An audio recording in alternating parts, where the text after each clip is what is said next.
But in the so-called Somaliland itself, there are people videoing themselves waving Israeli flags. I even saw, la samahallah, a woman actually in an Israeli flag hijab and burqa.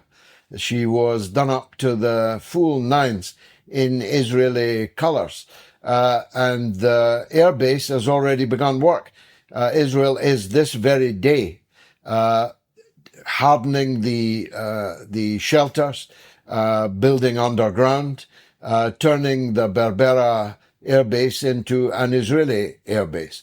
Now, I personally, of course, not calling for violence. I hate violence, but I personally believe they will not be allowed easily to achieve that. I personally believe that they will not be unmolested from the neighbors in trying to do that. After all, the neighbors would be committing suicide to allow Israel on Somali territory to build a hardened airbase from which they could deal death with impunity to all the people in the surrounding regions. So we'll see what happens on that.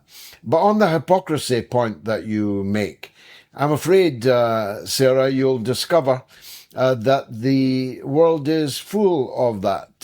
Denmark, for example, is bitterly complaining at Donald Trump threatening to annex their territory. But the very first country in the world to recognize the illegal seizure of the so-called Kosovo from its motherland in Serbia was, yes, it was Denmark.